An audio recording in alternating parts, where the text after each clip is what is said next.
Elara lived in a city where the buildings leaned together like tired old men, and the sky was often the color of forgotten dishwater. Her days were a quiet blur of paperwork in a small, stuffy office, and her evenings were spent alone in her tiny apartment, listening to the distant hum of traffic and the drip of a leaky faucet. Dreams felt like luxuries she couldn't afford, buried beneath bills and the sheer weight of simply getting by. She moved through life like a ghost, unseen and unremembered. Her heart heavy with a longing she couldn't quite name. The future seemed like a closed door, painted over with layers of gray disappointment and resignation. She often sat by her window, watching the rain streak the glass, wondering if this was all there would ever be. One rain-slicked Tuesday, taking a different shortcut down an alley choked with overflowing bins, Elara stumbled. Her hand shot out against the grimy brick wall for balance instead of rough stone. Her fingers met cool, smooth wood. She blinked. Where there had always been solid, unbroken wall, now stood a door. It wasn't grand or imposing, just simple oak, worn with age, but radiating a faint, impossible warmth. A single, polished brass knob gleamed softly, untouched by the alley's grime. No sign announced it, no number marked it. It simply was, humming with a quiet energy that made the air around it shimmer slightly. It felt both utterly alien and deeply familiar, like a melody heard in a childhood dream. Her breath caught a spark of something long dormant flickering inside her chest. Hesitantly, almost afraid the vision would vanish, Elara reached for the brass knob. It turned smoothly, soundlessly.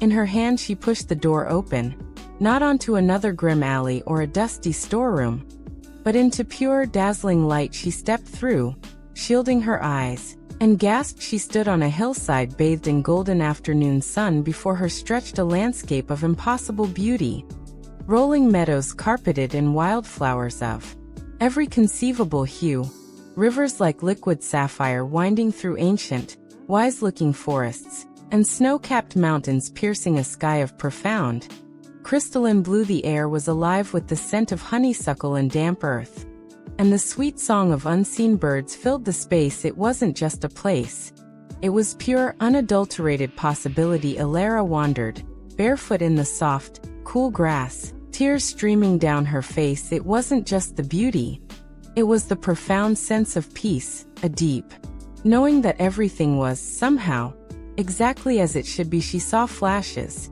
not visions but feelings.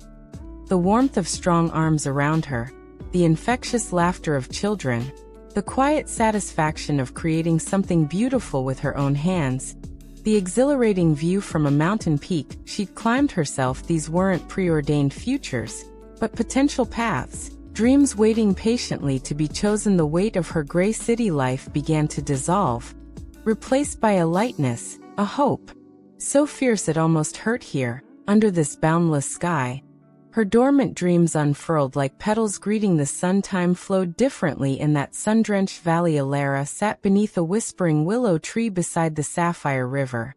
Simply breathing, she watched butterflies dance on the breeze, and listened to the gentle sigh of the world. The constant, gnawing anxiety that had been her companion for years melted away, leaving a profound stillness. She realized the door hadn't shown her a predetermined destiny, but a reflection of her own deepest, most buried yearnings. For connection, for purpose, for joy unburdened by fear. It was a mirror held up to her soul's quietest whispers, revealing that the capacity for those dreams had always resided within her, waiting for light and air. The peace she felt wasn't just from the place, it was the peace of finally knowing herself. Eventually, a gentle pull, like an internal tide, told her it was time to return. She walked back towards the simple oak door, standing open on the hillside. Turning for one last look, she imprinted the vibrant colors, the sweet air, the feeling of boundless potential onto her heart. Stepping back into the grimy alley felt like diving into murky water after basking in sunlight. The city noises crashed back. The blare of a horn, the shout of a vendor, the ever-present rumble. She turned quickly, heart pounding, but the wall was solid, unbroken brick. Once more the door was gone, yet the profound sense of peace, the clarity of her dreams, remained, anchored deep within her life in the gray city. Continued, but Elara was irrevocably changed. The leaky faucet was fixed. She enrolled in evening art classes. Discovering a joy in painting the vibrant colors she carried in her mind, she started small, smiling at neighbors, volunteering at a community garden, slowly weaving threads of connection. The work in the stuffy office didn't magically transform, but her attitude did. She saw it now as a stepping stone, not a cage. The dreams she'd felt in that sunlit valley weren't distant fantasies. They were blueprints. Every small step, every act of courage, every brushstroke on canvas felt like building the path towards that brighter tomorrow she had glimpsed. She knew the door wasn't a physical escape, but a key that had unlocked the door to her own courage. Tomorrow's dreams weren't behind a magical threshold. They were blooming right here, right now, nurtured by the unwavering belief that she had seen them, felt them, and carried their light within her, guiding her forward one hopeful step at a time. The city seemed a little less gray. The future no longer a closed door, but an open road she was finally ready to walk.